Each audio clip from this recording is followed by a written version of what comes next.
I don't mind cheating when I edit photos, but it depends on what kind of photo I'm taking. If I'm documenting things, I don't cheat. Then maybe I straighten the photo, change the exposure a bit, and so on. But I don't add things, I don't remove things, I don't edit too much because I want the documented photo to be as it was in the place. Same with sports photos.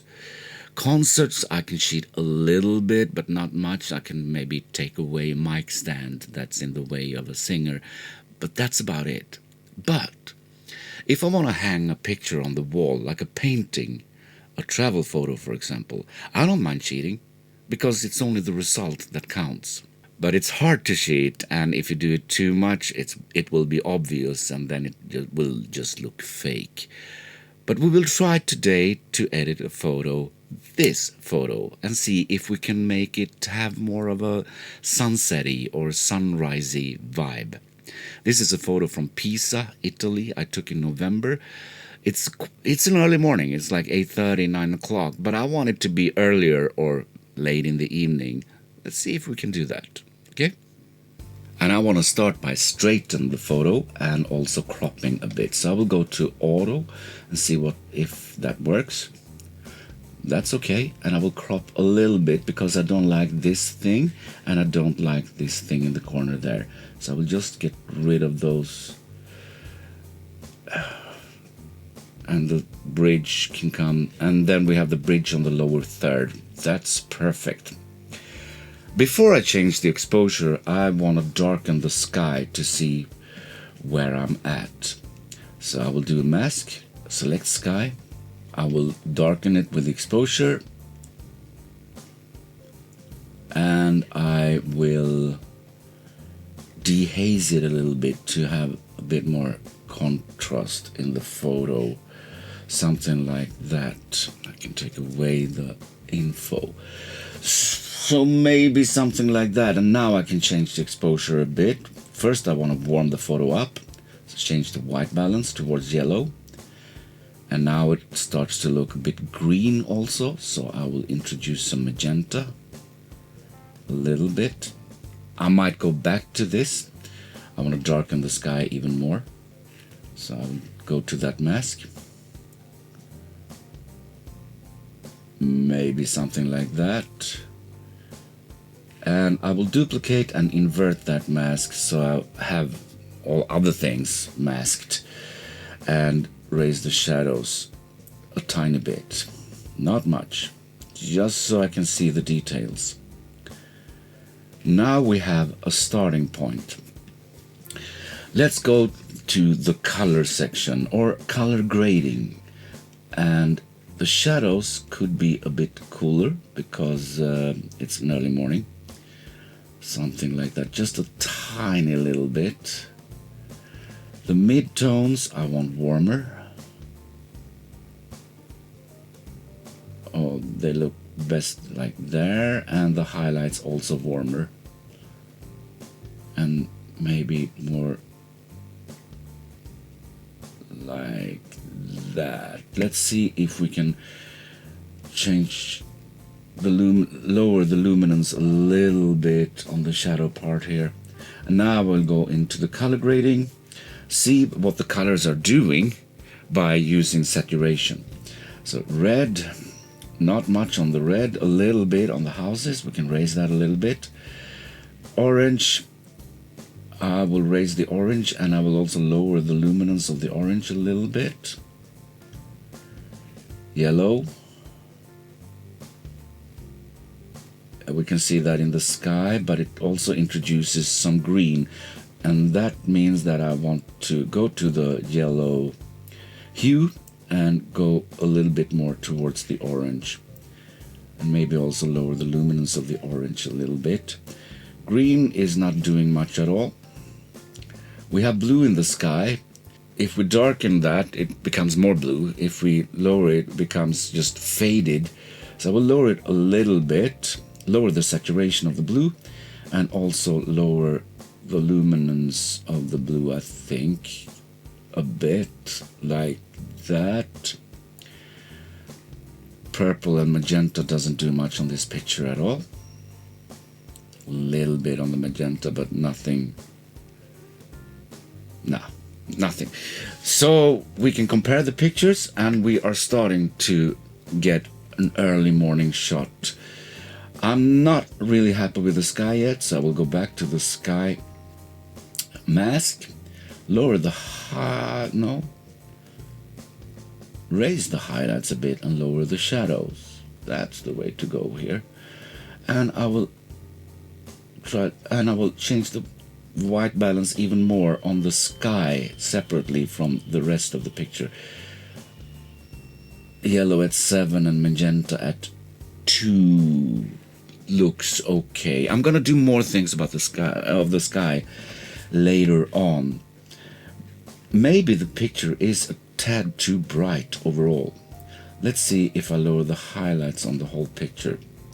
Now it starts to look a little bit more green again, so I will go and introduce a little bit more magenta once again.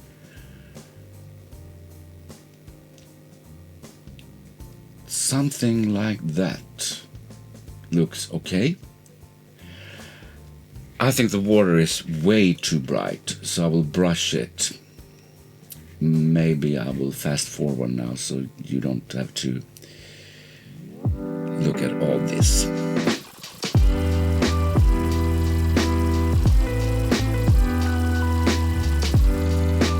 So now I've done a mask with a brush over the water. I will raise the clarity of the water a little bit because it makes it shiny in a good way, I hope. A little bit goes a long way with the clarity. And texture, I can lower the texture a bit so the water is a little bit more smooth. And now change the white balance so it matches the sky. A bit more yellow. Bit more magenta, a tiny bit more yellow, and darken it. And that looks much more natural when we have this compared to the sky. And the sky, I'm not finished with the sky at all. So why don't work with the sky a little bit more here? I will go to this color select tool and choose just a random color and see if I can change that. No, I will actually do and try to change the blue instead towards more purple. That's more like it. And now I have to go back to the water and adjust the white balance even more because I want it to match the sky. There we have it. So let's compare them once again. This is the original photo and this is the edited photo, and I think it looks much more like a sunset or sunrise photo. Now I want to turn on some lights. We have some lights here and I want to turn them on. So I want to have a brush, big feather, small brush but with a big feather, and just dot inside of each light like this.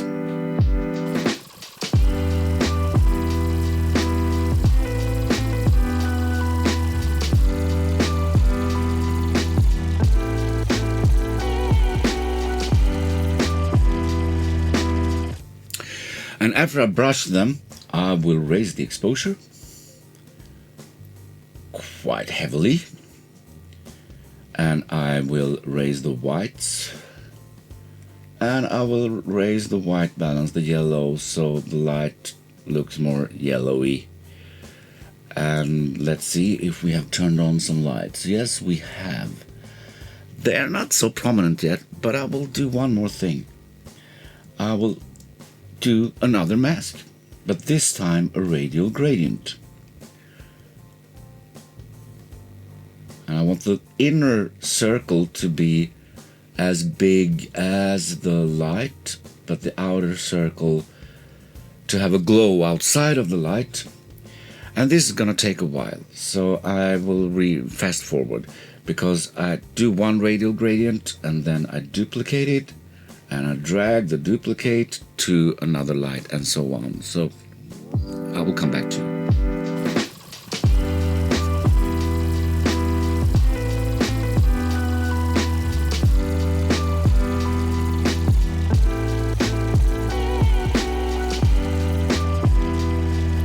So now we have radial gradients on all lights, I think, and I will do the same trick.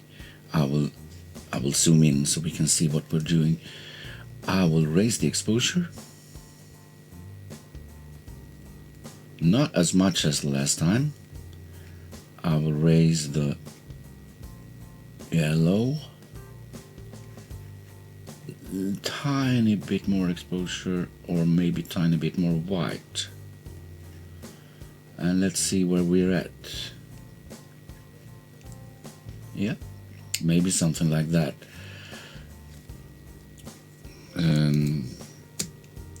So now we have some lights going on. Maybe I will adjust them later on, but for now this will do.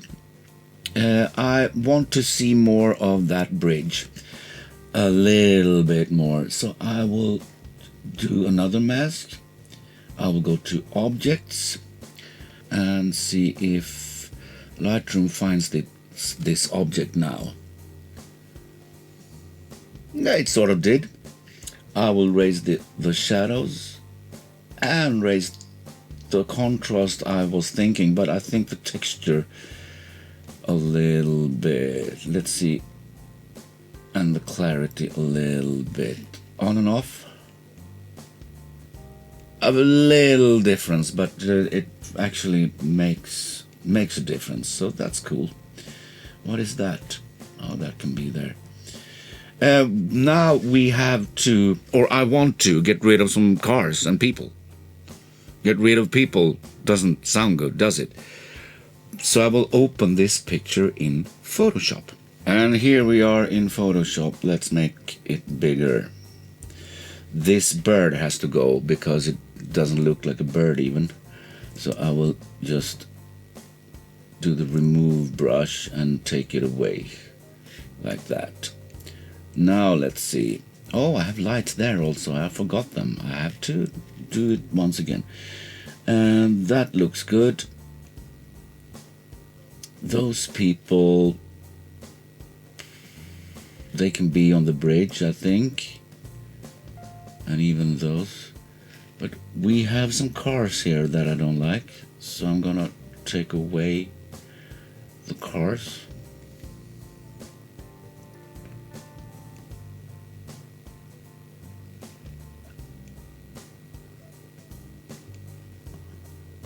And now I don't think we can see that there are cars. We have a reflection of a car there that just looks a bit awkward. That looks okay. There we have a small car right in the back. And now we can determine if we want to take away traffic signs and so on, but I don't think we need that on this picture because the picture is so full of details that they don't either add or distract, so that's okay. Is there something more we should do? This guy is just looking weird. That's better. Yeah, we can do that. And I will hit Command S on my Mac to save it and open it in Lightroom once again.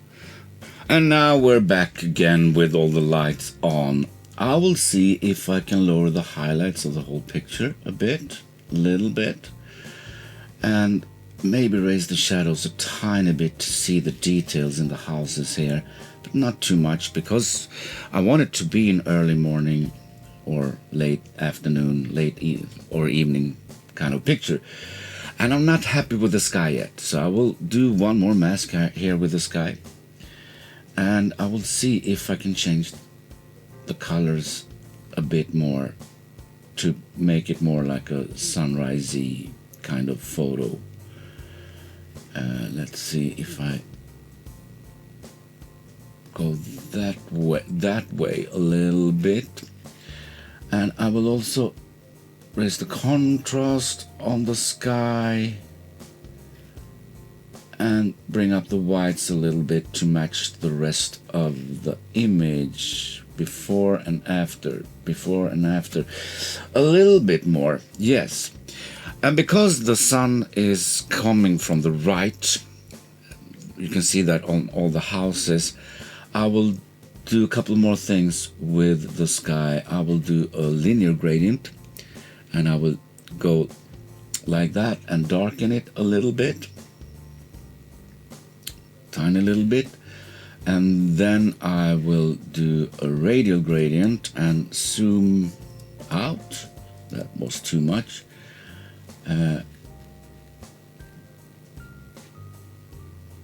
Something like that, maybe on an angle. Raise the highlights on that. Maybe the exposure a little bit also. Little bit. And intersect with the sky. So it only affects the sky. I should have done that with a linear gradient also. So I will do that. Now, there we have it. And I will do another linear gradient because I think the water is too bright over here. So I will just darken that a little bit. Lower the exposure and lower the blacks a little bit there. So we have more of a shadow area in the water. Now let's see where we are. Now it starts to look as a sunset photo. I want to have a little bit more contrast, so I will take a brush. I will go with a quite big feather, lower the density and lower the flow a little bit. Raise the exposure a tad, highlights a tad, and warm it up a tad. And then I will go with the brush on places that I want to just affect with a little bit more brightness, tiny little bit. This is going to be subtle, but we can compare later what it does. This brush. And I will do one more brush, but the opposite. No, not objects, but brush. The opposite. I want to lower the exposure a little bit, and lower the black point a little bit, and go make a few things darker. Just a tiny bit. Something like that. You can see the difference before and after. Maybe I went too far with the blacks, so just a little bit. That's okay. And the former mask, where we brighten things up, or I brighten things up, just a little bit. You get more sun reflections there. And I can also brighten up some parts of the water here. Just a little bit, little more yellow, little more exposure. On and off. Oh, that's good. That's cool. Is there something more we should do? I'm not totally happy with the sky, but I don't want to do a sky replacement. I want to have a linear gradient at the top to draw the eyes into the city. So I will just darken the top of the image a little bit on a slight angle. A little bit. And see if we should raise the shadows a little bit more on the picture. And there we have it. So if we compare before and after, the pictures looks like this. This is the first picture. This is the second picture. This was quite a quick edit. I could probably be more thorough and more precise if I had more time, but I wanted to show you that you can do it quite easily by just changing the exposure and the white balance and a little bit of the colors to go from a daylight shot nearly to a sunrise, sunset kind of shot. It's hard if the sun is straight up, then it's hard to change. But in this case, the sun was at an angle, and therefore I think I could manage to do, instead of 8:30, it looks like 6:45 in the morning, that was the thing I was after. So what do you think? Do you like to edit things like this? Please tell me in the comments. Thanks for watching.